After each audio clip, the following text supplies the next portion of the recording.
बह रहा है। कुरान हुसैन की अभी ये पावर है, एड़ी लगाए तो जमीन से पानी निकाल दे। अरे बोलो, अगर हुसैन दुआ कर दे तो आसमान से बारिश आ जाए, मानते हो कि नहीं मानते हो?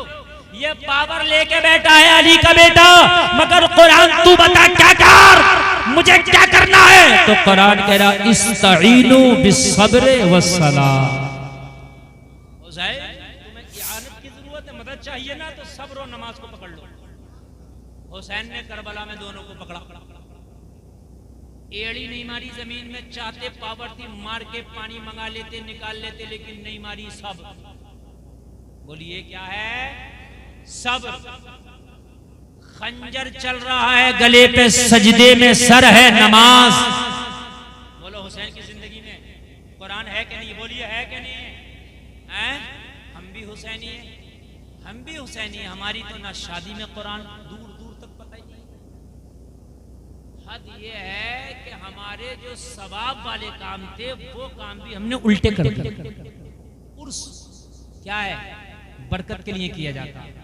बरकत, अरे यही है कि बरकत हासिल करने के लिए, लेकिन उसमें चक्कर झूला, काला जादू, मौत का कुआं, शेख चुल्ली, उस्मान भारती, बताओ मुझे उर्स में किस काम की है? कौम की जवान बेटियां बैठी हैं, उनकी शादियां नहीं हो रही हैं, उनके बापों पर पैसा नहीं कि उनके निकाह कर दें, और तेरे उर्स में 2.5 लाख का मुकाबला हो रहा। अफसोस होता है यार, खुदा की कसम मुझे बड़ा अफसोस हुआ ना। एक उर्स में मैं तकरीर करने के लिए गया मज़ार शरीफ पे, तो मैंने कहा यार ईशा की नमाज पढ़ना है, मुसल्ला होगा? बोले हज़रत मुसल्ला नहीं है। पूरे मज़ार शरीफ पे एक मुसल्ला नहीं था जो नमाज पढ़ना। मैंने कहा वजू करना है तो कोई लोटा दे दो। बोले हज़रत वजू का लोटा भी नहीं है। नल से वजू करके मैंने अपना रुमाल बिछा के नमाज पढ़ ली। बाखुदा झूठे पे अल्लाह की लानत, मिंबर शरीफ पे बैठा हूँ, 100% सच बोल के जा रहा हूँ।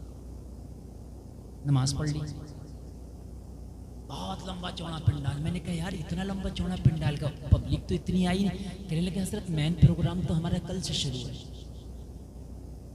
मैंने कहा हो सकता है कि भी और बड़े बड़े खतीब शायर आ रहे हैं। मैंने कहा कल कौन कौन साहब आ रहे हैं? कहने लगे हज़रत वो जलसा तो जो छोटा बड़ा होना वो आज ही हो गया, मेन प्रोग्राम कल हमारा पहला मुकाबला। अफसोस की बात। कहने लगे हज़रत कल जो हमारे कव्वाल तय किए हुए वो 1.5 लाख के, उसमें एक तरफ लेडीज होगी एक तरफ जेंट्स होगा, दोनों का मुकाबला होगा। हाय मेरी कौम, एक मुसल्ला नहीं नमाज के लिए 1.5 लाख का मुकाबला। कहने लगे हजरत हमारे 3 दिन के मुकाबले, तकरीबन तीनों दिन के मुकाबलों का खर्च 3.5 लाख रुपया है, एक मुसल्ला नहीं। फिर कहते हो कि क्या करें यार, बड़ी तकलीफें आ रही हैं, क्या करें यार, बड़े मारे जा रहे हैं, बड़े कुचले जा रहे हैं। मेरे भाइयों शुक्र करो कि आसमानों से पत्थर नहीं आ रहे हमारे ऊपर। हमारे अमल तो ऐसे हैं कि आसमानों से पत्थर गिराए जाएं। मैं बड़ा बेबाक आदमी हूं, मैं इस चक्कर में नहीं रहता कि कमेटी मुझे नजराना देगी नहीं देगी। बाखुदा बता रहा हूं, मेरी पूरी तकरीर उसी कमेटी पे हुई, पूरी तकरीर। लोग रो रहे थे। मैंने कहा सुन, आज जिस मिंबर पे बैठ के तूने कुरान की तिलावत कराई है, जिस मिंबर पे बैठकर आज नबी की नाते पढ़वाई है, जिस पर कुरान और हदीस का दर्स हुआ है, कल को उसी मिंबर पर किसी की बेटी नाच रही होगी, नंगा नाच नचाया जा रहा होगा। बताओ क्या तुम्हें ये गवारा होगा? जहां शराब रखी है वहीं पर कुरान रखा। लगे हजरत कैसे गवारा कर लेंगे? मैंने कहा आज कुरान की तिलावत नहीं हो रही है इस स्टेज पर, आज नाते रसूल नहीं पढ़ी जा रही है इस स्टेज पर, आज हदीस रसूल के तर्जुमे नहीं पढ़े जा रहे हैं इस स्टेज पर, पढ़े जा रहे हैं। मैंने कहा कल को इस पर गुंडागर्दी नहीं होगी, इस पर कोई नचनियां नहीं नाचेगी क्या, इस पर गंदे गंदे अशार नहीं पढ़े जाएंगे? अरे मैदाने महशर में ये अल्लाह वाला तेरा दामन पकड़े होगा और मांगेगा मौला जिस चीज से मैं जिंदगी भर नफरत करता रहा, मेरे विसाल के बाद इसने मेरे मजार पे किया। उर्सों में भी हमारे हराम काम इतने बुलंदियों पर। और जलसे में आने वालों, उर्स करना है तो ऐसे उर्स करो कि आप खूब चंदा करो, उर्स में 5 लाख हो जाए तो अच्छी बात है। और देखो कि उर्स में ये देखो तेरी बस्ती में कोई ऐसी गरीब बच्ची तो नहीं है जो जवान है, उसके बाप पे उसके निकाह के लिए पैसा नहीं है। अगर ऐसी कोई बच्ची हो तो उनके बापों से कह दो तुम अपनी बेटियों के रिश्ते देख लो। उर्स के दिन हमारी उर्स कमेटी तेरी बेटी के निकाह का पूरा खर्चा उठाएगी, पूरा खर्चा उठाएगी। खुदा की कसम 24 नंबरी भी तेरे उर्स को कह रहा होगा, वाह क्या उर्स किया है। हा? लेकिन डांस पार्टियां उसमें तुम करते हो, जवाब ये मौलाना लोग दे। तुम तो चले जाते, तुम नहीं देते, जवाब हमें देना पड़ता है। समझ रहे हैं? ढोल तमाशे तुमने कर लिए, जवाब हमें देना पड़ता है। खुदारा ऐसे उर्स ना करो, अल्लाह के लिए ना करो। ये मैदान मैशर में अल्लाह वाले तुम्हारा दामन पकड़ के खड़े हो। अभी छत्तीसगढ़ में मैं एक तकरीर करने गया 2 साल पहले, उर्स का प्रोग्राम, और उर्स का नहीं था, वैसे प्रोग्राम था। उसके बाद उर्स होने वाला था। मुझे बताया, बोले हजरत यहाँ तकरीबन चादरें चढ़ती हैं मजार शरीफ पे, एक एक चादर का खर्चा तकरीबन से तकरीबन 1 लाख, एक चादर। छत्तीसगढ़ की बात, रायपुर शहर की। अच्छा कैसे? बोले बड़े बैंड बाजों के साथ, बड़े आन बान शान के साथ। आजकल की चादरें भी आप देख रहे हो, बड़ी बड़ी लंबी चादरें, चादर में चादर जुड़ी हुई, चादर में चादर जुड़ी हुई। सरकार आला हज़रत ने फरमाया, मज़ार पे एक चादर पड़ी हो, जब तक वो बोसीदा ना हो जाए, खराब ना हो जाए, दूसरी की जरूरत नहीं है। बस चादरों का भी एक मेरे भाइयों कारोबार चल रहा। मेरी बात अगर झूठ हो तो आप देख लेना। इधर दुकान से लाके दूध चादर चढ़ाई और उधर से इसने उतार के खादिम ने और फिर दुकान पे पहुंचाई। यही घूम रहा, मैं सही बता रहा हूं मेरे भाई। आज मेरी कौम खुदा की कसम तशना है, मेरी कौम प्यासी है। अल्लाह की कसम मेरी कौम को आज इनकी जरूरत है।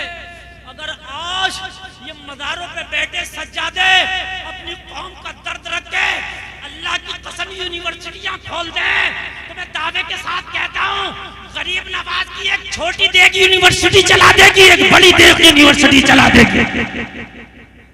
अगर आपको यकीन ना हो तो लाओ दोनों देगे मुझे दे दे, 2 यूनिवर्सिटी मैं चला के दिखाऊंगा। ख्वाजा की जो छोटी बड़ी देग है, क्या उसमें आने वाली रकम यूनिवर्सिटी नहीं चला देगी? मगर यूनिवर्सिटी तो दूर की बात, कोई मकतब चलाया है इन्होंने। मेरी बातें कड़वी जरूर लगती हैं, मेरी बात हकीकत है। ये मौलवी चंदा करते करते थक गए, इनकी कोई 10 रुपए की रसीद नहीं कटाता, वहां 500 का नोट डालता। कान खोल के सुन ले, वो ख्वाजा तक नहीं पहुंच रहा है ना, वो देख में जो डाल के आ रहा ना 500 का नोट, उससे तेरे नोट से कोई मतलब नहीं। वो इनको जाएगा, ये जो घूम रहे हैं साहब, मजे जो ले रहे हैं, उनको जाएगा। ये जो बिरयानी खा खा के नमाज के टाइम चादरें ओढ़ ओढ़ के सो रहे हैं, इन्हें जाएगा ये। बिल्कुल हक है, किसी गरीब को दे दे। समझ रहे हैं आप? बड़ी बड़ी अहम बातें हैं। करबला में हुसैन ऐसे मौके पे भी करे, कुरान बता हुसैन ने क्या करना है। कहा हुसैन सब बस अब चलें, बस अब बिल्कुल करबला से मैं निकल रहा हूं, तवज्जो करें। इसलिए कि टाइम बहुत क्या टाइम, 1 घंटा 10 मिनट मेरी तकरीर हो गई और मैंने 1.25 घंटा बोलना था, तो मेरे हिसाब से 5 मिनट बाकी है। लेकिन आपकी मोहब्बत मिला के 5 मिनट मेरा, 10 मिनट तुम्हारी मोहब्बत, 15 मिनट और बोलूंगा इंशाअल्लाह। बस ये 15 मिनट सुन के बाहर जाएं और एक आदमी नहीं उठे। अब बिल्कुल करबला आपके सामने रहेगा और करबला के बाद का मंजर, करबला के बाद भी करबला है। सुन, इमाम पाक ने जब कहा सब्र, कुरान ने कहा हुसैन सब्र, सब्र होगा सब्र। हुसैन अपने बेटी के खेमे में पहुंचे, बीवी के खेमे में पहुंचे, बहन ज़ैनब के पास पहुंचे। कहा बहन ज़ैनब, इस वक्त कुरान हुसैन से सब्र चाहता है, ये मेरी आखिरी सफर है, इसके बाद बहन हुसैन के साथ कोई सफर ना होगा, ये हुसैन की आखिरी मंजिल है, इसके बाद हुसैन का किसी मंजिल पे जाना नहीं होगा। लेकिन मेरी शहादत के बाद भी ज़ैनब सब्र का दामन हाथ से न छूटे। खेमे से किसी बच्ची का भी आवाज इतनी जोर से ना आए कि गैर महरम तक पहुंचे। हुसैन सैयदानियों को ये बताकर, ये तकरीर करके, ये तबलीग करके मेरा हुसैन उठ रहा है। जलसे में आने वालों, मेरे हुसैन ने सबको दर्स दिया और उसके बाद आखिर में अपनी प्यारी बीबी शहरबानों के खेमे में तशरीफ ले गए। अब जरा सुने, आप कलेज अगर रखते हैं तो सुने, शहरबानों कौन है मालूम है? ये ईरान की शहजादी हुआ करती थी कभी, समझ रहे हैं आप? ये शहजादी ईरान थी जो शहरबानों हुसैन के निकाह में आई। निकाह से पहले इन्होंने ईमान नहीं लाई थी, निकाह जब हुसैन के निकाह में आने वाली हैं इससे पहले ईमान ले आई। सुभान अल्लाह। एक आदमी मुझसे लड़ना पड़ रहा, मौलवी नुमा, मौलवी तो नहीं था, मौलवी होता तो लड़ता ही नहीं। कह रहा था आप कह रहे वो शहजादी ईरान थी, उसका अब्बा तो मजूसी था, आग की पूजा करता था, और तुम क्या उनकी बेटी कहाँ हुसैन? मैंने कहा बेवकूफ, जब उसकी बेटी थी तो उसकी बेटी थी, काफिरा थी, और जब हुसैन के निकाह में आई तो इस्लाम से मुशर्रफ हो गई। सुभान अल्लाह, सुभान अल्लाह। बात है यार, कलमा पढ़ लिया। मेरे हुसैन ने कहा शहरबानो तुम मेरी मुती और फर्मा बरदार बीबी हो। सुने, इमाम ज़ैनुल आबिदीन इन्हीं से हैं, शहरबानो। इमाम ज़ैनुल आबिदीन इन्हीं के बेटे हैं, शहरबानो। सुने जरा सुने, अब मैं बिल्कुल तारीख पेश कर रहा हूँ, और एक आदमी इधर से उधर ना होना चाहिए। जो मैं तारीख पेश कर रहा हूँ इसको आप लेकर के जाएं। शहरबानो तुम मेरी मुती और फर्मा बरदार बीवी हो, मैं तुमसे खुश हूँ, मैं राजी हूँ, और जिस बीवी से उसका शौहर खुश हो उसका मौला उससे खुश है। सुन लें आप, अपनी बेटियों को, अपनी बहनों को जब ससुराल भेजा करो तो सबसे पहले ये सबक पढ़ाया करो, मेरी बहन मेरी बेटी अपनी ससुराल जा रही है, अपनी ससुराल में इस हाल में रहना कि तुझसे तेरा शौहर राजी रहे, मैं तुमसे खुश हूं। शहरबानो तुमने ईरान में बड़े ऐश उठाए, वो मखमली चादरें, वो बेहतरीन खाने तुम्हारा खाना होता था, बेहतरीन लिबास, बेहतरीन कपड़े तुम्हारा लिबास होता था, शाही महल में रहती थी। जब से हुसैन के निकाह में आई तो हो सकता है बहुत बार तुम्हें फाका भी मिला हो, बहुत बार हुसैन तुम्हें बहुत अच्छा लिबास भी ना पहना सका हो, और आज करबला के रेगजारों पे हुसैन के साथ तुम बैठी हो, और यहां तक भी हुसैन का साथ दे रही हो, मैं तुमसे राजी हूं। शहरबानो कल ये हुसैन का सर काट के अपनी प्यास को बुझा लेंगे, तुम एक काम करो, मैं तुमसे राजी हूं, तुम अपने बच्चों को लेके करबला से कहीं दूर चली जाना, मेरे बाद अपने बच्चों के साथ जिंदगी गुजार लेना, मैं तुमसे राजी हूं। शहरबानों ने हुसैन का दामन पकड़ा और कहने लगी हुसैन शहरबानों के लाल फातिमा के लाल से ज्यादा आला नहीं है, करबला में अगर कटेंगे तो पहले शहरबानों के लाल कटेंगे, बाद में फातिमा के लाल की बारी आएगी। शहरबानों के लाल फातिमा के लाल से अफजल नहीं है। शहरबानों अपने लालों को फातिमा के लाल पे आज कुर्बान करेगी हुसैन। शहरबानों कसम खाती है कि फातिमा के लाल के कदमों पे अपना एक एक लाल कुर्बान करके मैदाने महशर में कह दूंगी, मां फातिमा अपने लालों को तेरे लाल हुसैन पे कुर्बान करके आई हूं।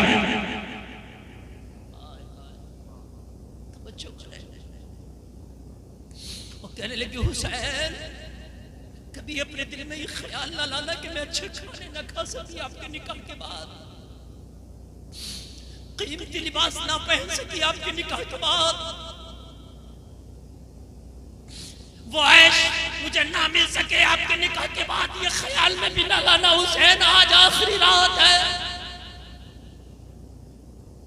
मेरे दिल का हाल तो ये है जो मेरा बाप बादशाह होके ना दे सका वो आपने मुझे दिया है, इस पे मुझे फख्र है।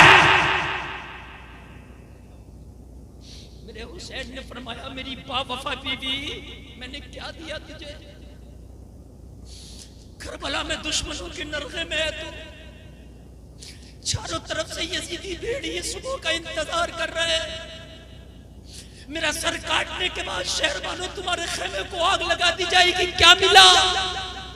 कहने लगी हुसैन जो मिलने की बात करते हैं तो वो इनाम ये है कि जब मैं ईरान में शहजादी हुआ करती थी, जिन जिन रास्तों से मेरी सवारी गुजरती थी, मुनादी निदा देता था, होशियार खबरदार खड़े हो जाओ, आज शहजादी आ रही है, शहजादी ईरान का डोला जा रहा है।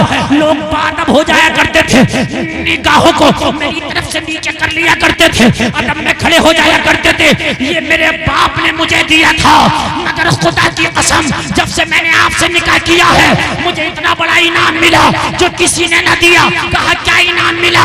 कहा मरने के बाद जब मैदान महशर में शहरबानो अपनी कब्र से उठेगी तो मैदान महशर में मुनादी निदा देगा, अहले महशर अपनी निगाहों को झुका लो, शहरबानो फातिमा की बहू आ रही है।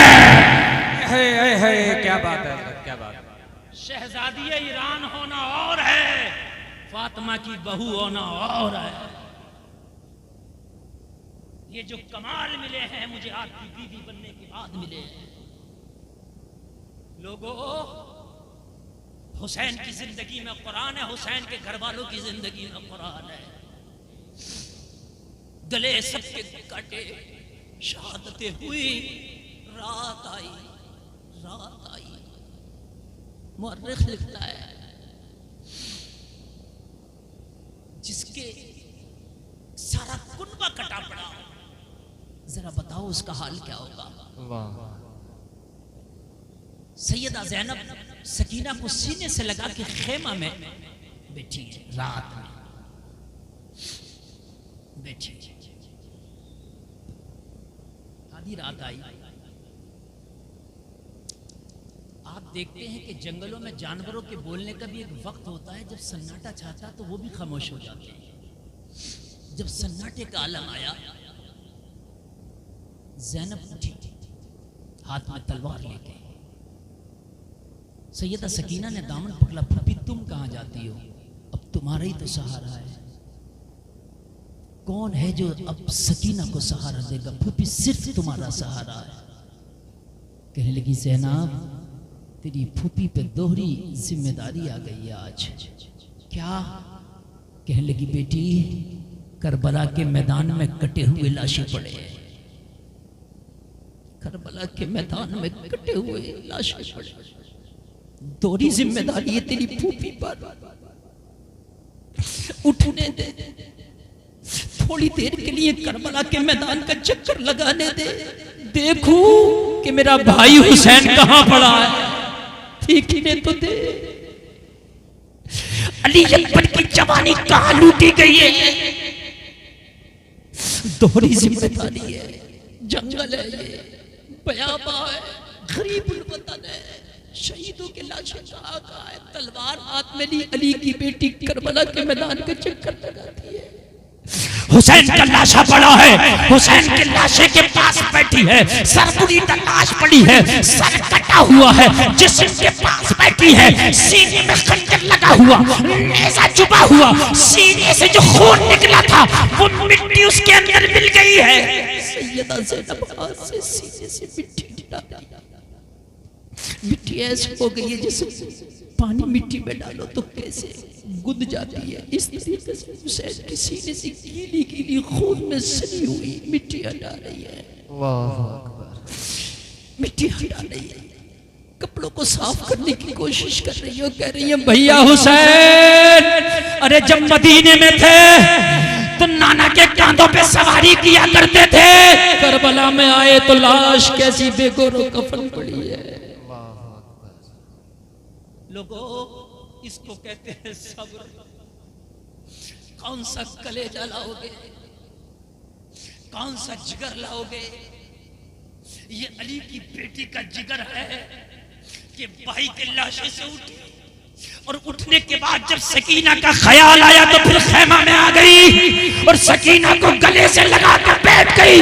कहने लगी सकीना तेरी फूफी को तेरा भी पहरा देना है, तेरी फूफी को करबला में पड़े हुए शहीदों का भी पहरा देना है। दोहरी जिम्मेदारी है। मुअर्रिख लिखता है सुबह नमदार होती है, जालिम यजीदी तैयारियां करते हैं, हुसैन के खेमे जलाएंगे। अब हुसैन के खेमे जलाएंगे। मालूम है मुअर्रिख लिखता है खेमा जलाने की एक बड़ी वजह क्या थी? सुने, क्या हुसैन के खेमों में माल था? नहीं। हुसैन के खेमों में तो खाने पीने की अशिया तक नहीं थी, तो फिर जलाया क्यों? अली का बेटा सच्चा है। यजीदियों ने, कूफियों ने जो खत हुसैन को भेजे थे, वो खत हुसैन के पास खेमे में थे। और हुसैन ने अपने आखिरी खुतबे में कहा था, ए फला, तू आज तलवार लेके हुसैन के सामने खड़ा है, क्या तूने मुझे खत ना भेजा था कि हुसैन आ जाए? मेरे खेमे में तेरा खत मौजूद है। वो सारे खत मौजूद थे हुसैन के खेमा के अंदर। हुसैन लेकर के आए, विद प्रूफ आए। इनको डर था कि ये हमारे लिखे हुए खुतूत जो हुसैन को हमने बुलाया यजीद तक पहुंच गए तो हमारी खैर नहीं है। यजीद कहेगा अच्छा हुसैन को बुलाने वाले तुम थे, इसलिए खेमों को जला ताकि तारी खुतूत चल जाए। खेमा के जले सैयदानियों की चादरें तक जली। खेमा के जले वो तबर्रुकात चले। फातिमा तो ज़हरा का मुसल्ला जला, क्या क्या ना जला। और जब बेसरो सामानी के आलम में ये सैयदानियां खड़ी हैं, अहले बैत कि ये लुटे हुए फूल कड़े हैं, तो इन जालिमों ने यहीं पर बस नहीं किया। कहा इन्हें बांधो जालिमों, ये तो इतने भूखे प्यासे हैं कि अब भागने की सकत भी न रही, किसे बांधता है? लेकिन जालिमों ने बांधा, ऊँटों की पीठों पर कस लिया गया। और कसने के बाद दमिश्क के बाजार में लेके पहुंचे हैं। बस मेरी तकरीर का आखिरी ये मरहला है जो मैं पेश कर रहा हूं, बिल्कुल बड़ी मोहब्बत से सुनना। दमिश्क के बाजार इस लालच में लेकर पहुंचे कि ये कटा हुआ सर यजीद को देंगे, इनाम लेंगे बदले में। सिर्फ सिक्के इन यजीदी कुत्तों का मशरफ था, इन यजीदी कुत्तों का धंधा बन चुका था, सिर्फ सिक्के। पहुंचे दमिश्क के बाजार में, कटे हुए सर नेज़ों पे बुलंद हैं, फटी हुई चादरों से ये हुसैन के घर की बेटियां अपने सरों को छिपाए खड़ी है। अल्लाह अल्लाह, अगर कलेजा है तो सुने। सारा दमिश्क तमाशाई बना था। आज कोई ताली बजा रहा था, कोई हंस रहा था। किसी से नहीं कहा था नवासे रसूल का सर काट के लाए हैं, बल्कि दमिश्क में यह ऐलान किया गया था कि ये हुकूमत के बागी थे, इनसे जंग करके इनके सर काट के लाए। ये नहीं कहा था नवासे रसूल का सर कटा है, बल्कि कहा हुकूमत के बागियों का सर काट के लाए। ये रंग दे दिया। ऐसे शोर थे, जुलूस निकाल रहे थे, जुलूस हमने जंग जीती है। लोगों, फातिमा की बेटी सैयदा ज़ैनब फटी हुई चादर अपने सर पे, अपने सर को छिपाए खड़ी हैं। और लोगों जरा गौर करो, गौर करो। सारा दमिश्क तमाशाई बना है। कोई चौराहे पर खड़ा है, कोई छत पर खड़ा है। बूढ़े भी आ गए, बच्चे भी आ गए, जवान भी आ गए। ए लोगों, जिनके पर्दे का एहतराम चांद और सूरज भी करते हैं, आज इन जालिमों ने सरे बाजार लाके खड़ा कर दिया है। सब्र था, अगर खुदा की कसम सब्र ना हो तो दमिश्क में कयामत आ गया। सैयदा सकीना कह रही है, फूफी ये वही है जिन्होंने हमारे कलमे पढ़े हैं, हमारे नाना के, वही है ये? हाँ वही है बेटी, सब्र कर जरा, सब्र कर, वो दिन दूर नहीं है, तेरे नाना की शफाअत से ये सब महरूम है। दिन दूर नहीं है, तेरे नाना की शफाअत से सब महरूम है। कलेजा रखते हो तो सुनो। इसी शोर के आलम में आज हुसैनी बनते हो, बहुत शोर मचाते हो, बहुत ढोल बजाते, कहते हो मैं हुसैनी हूं। तो फिर ये क्या थे, ये जो शोर मचा रहे थे दमिश्क के बाजार में, ये जो जुलूस निकाल रहे थे दमिश्क के बाजार में, ये क्या थे? कान खोल करके सुन। सैयदा ज़ैनब खड़ी है, सैयदा सकीना खड़ी है, ज़ैनुल आबिदीन के पैरों में बेड़ियां खड़ी है। एक वक्त ऐसा आया, एक छोटा सा बच्चा सैयदा ज़ैनब की बारगाह में खड़ा है। सैयदा ज़ैनब ने देखा छोटा सा बच्चा हाथ में कपड़े का थैला। सैयदा ज़ैनब ने फरमाया बेटा क्यों आए हो? थैला आगे बढ़ाया, कहने लगा बीबी ये कपड़े का थैला है, इसमें खाने का सामान है, लाया हूँ, खुद खा लो, अपने बच्चों को खिला दो। सैयदा ज़ैनब ने बच्चे से कहा बेटा इन बागियों में कौन वफादार निकल आया, इन दुश्मनों में कौन हमदर्द निकल आया?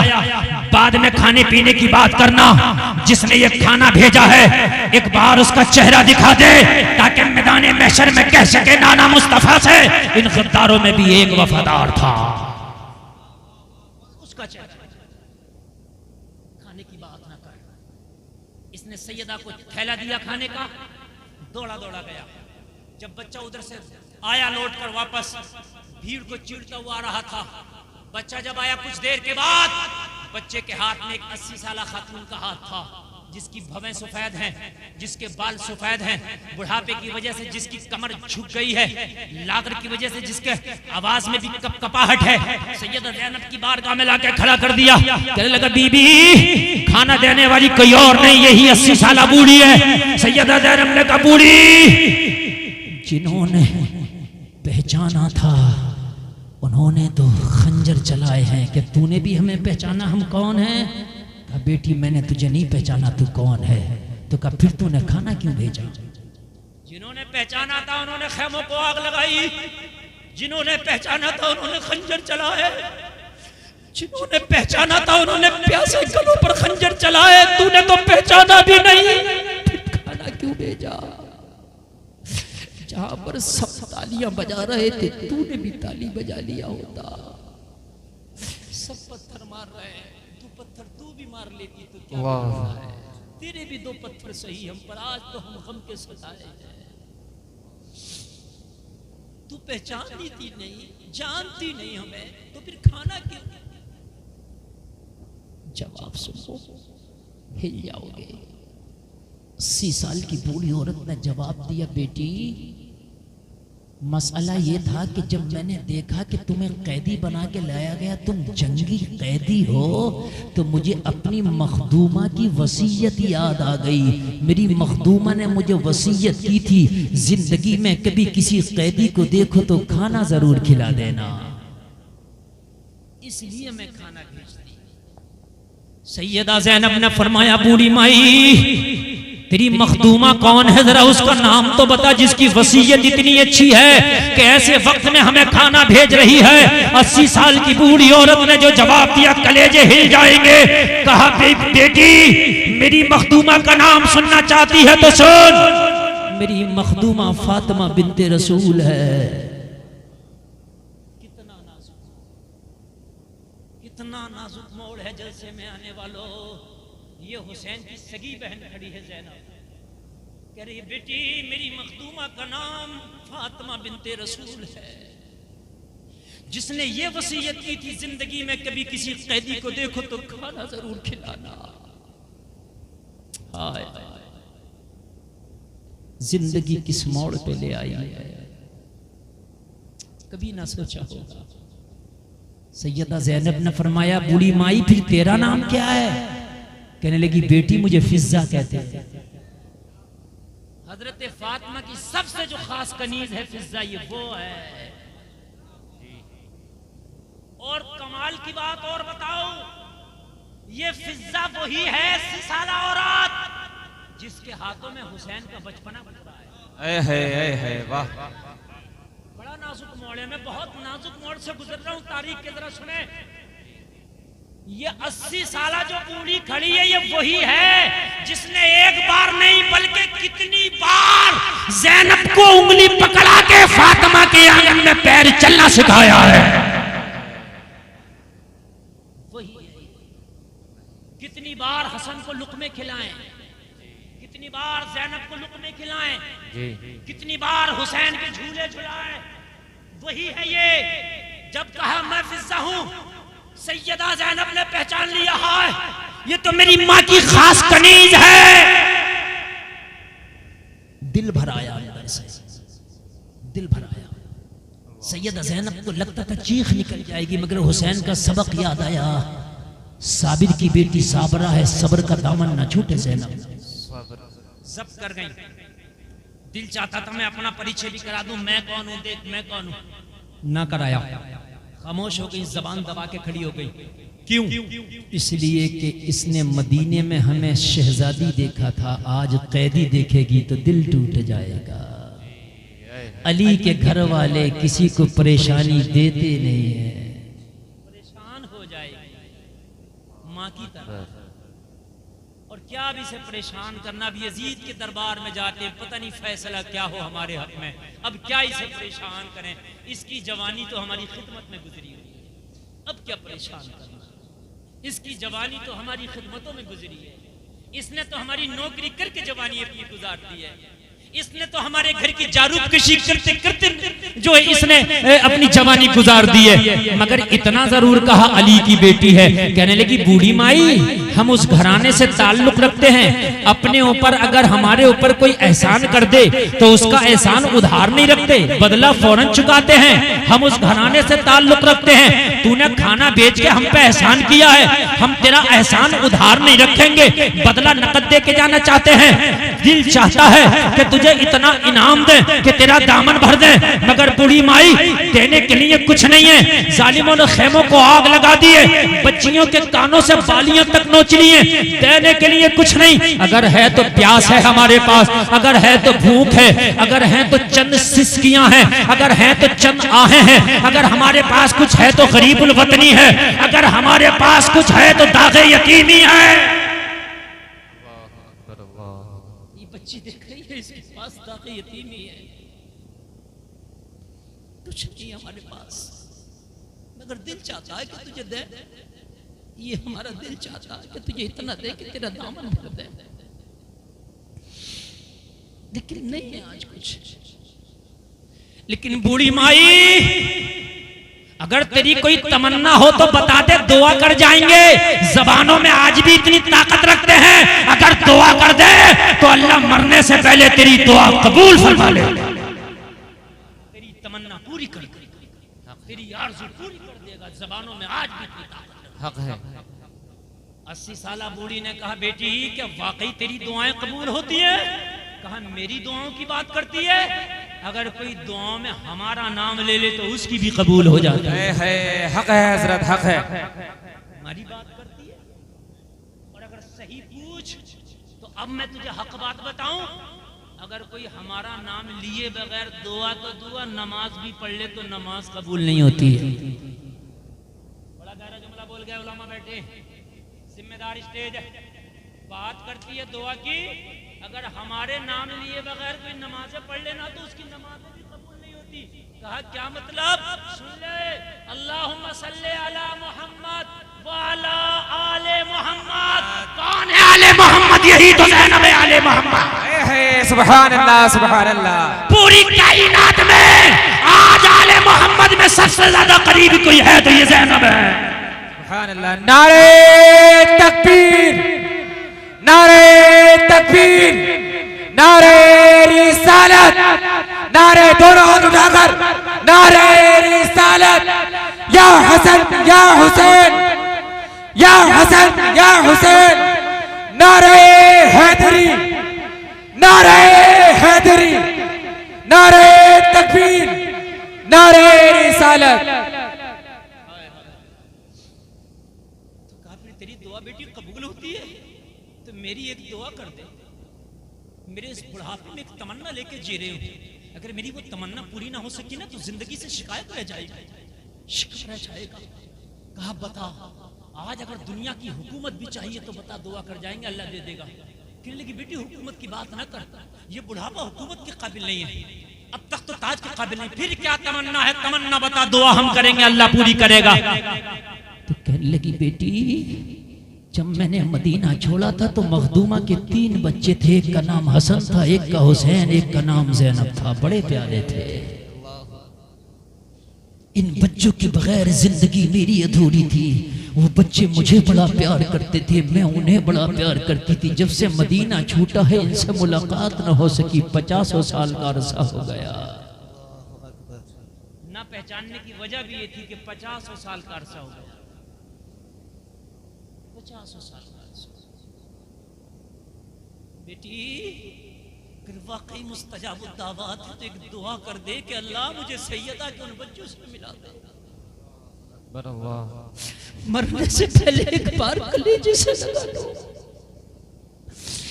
मरने से पहले एक बार उस हुसैन को तो देख लो जिसके गले को मैंने रसूलुल्लाह को बार बार चूमते देखा था।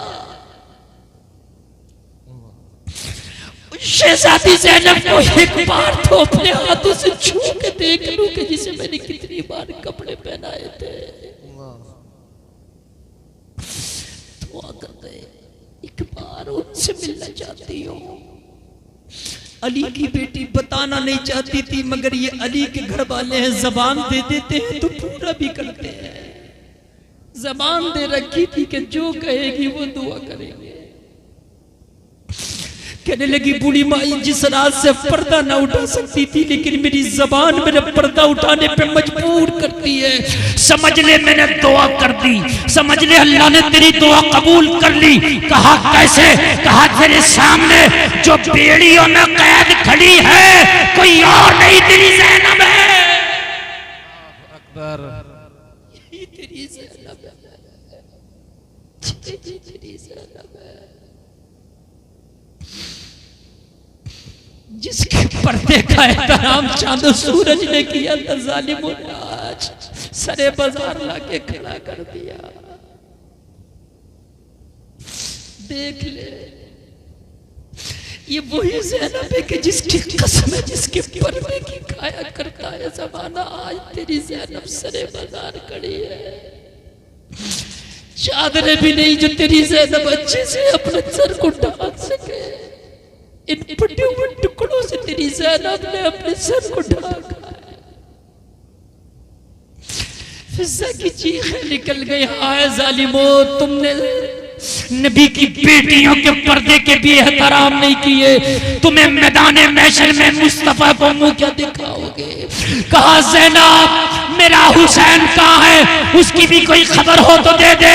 कहा हुसैन को देखना चाहती है तो निगाह उठा, ये जो नेज़े पे कटा हुआ सर वही तेरा हुसैन है। कितना नाजुक मोड़ होगा, कितना नाजुक है, जरा बताओ। करबला के बाद भी लोगों क़यामत अहले बैत पे आई है, तोड़ी गई है, क़यामत ढाई गई है। ये है तेरा हुसैन। फिजा बोली, जालिमों मैं कसम खा के कहती हूँ, गिलाफे काबा पकड़ के कसम खाती हूँ, जिस पर तुमने खंजर चला के नोके नेज़ा चुभोया है, मैंने बार बार रसूलुल्लाह को चूमते देखा। गिलाफे काबा पकड़ के कसम खाती हूँ, मैंने बार बार चूमते देखा था इसको। नबी फरमाते थे मेरा फूल है, नबी फरमाते थे हुसैन मुझसे है, मेरा टुकड़ा है। और दमिश्क का ज़ालिमों सुनो, अगर ये हुसैन कभी फातिमा की गोद में रोया, जो फातिमा माँ है, तो मुस्तफा फातिमा के घर आके कहते थे, फातिमा इसे रोने ना दिया करो, मुझे तकलीफ होती है। करबला में इस प्यासे पे जब खंजर चलाया होगा तो उस नबी को कितनी तकलीफ हुई होगी, कभी सोच लिया होता।